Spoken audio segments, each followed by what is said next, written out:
When I was a seeker, after the age of 33, I would only hang out with awake teachers. I wouldn't hang out with anyone who wasn't awake. Because I knew that if you want to come home, you have to hang out with someone who knows the way home, not someone who's pretending to know the way home.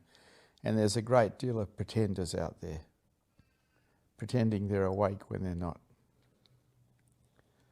If someone doesn't have a Buddha field around them 24 hours a day, they're not awake. It's simple.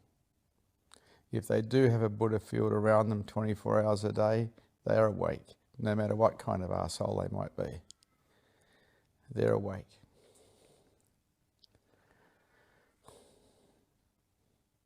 So I sought the awakened ones. And in hanging out with them, I found that some of them weren't awake, but they could throw a Buddha field temporarily because they could sit and find beingness through self-inquiry. So I hung out with them as well, because there was a real shortage of awake people in the world, particularly in West Australia where I lived. I had to wait for the visiting teachers. And so any kind of Buddha field I could get into, I'd surrender into. People think it's about collecting knowledge. No amount of knowledge ever set anyone free. No amount of knowledge ever healed a wound of the heart.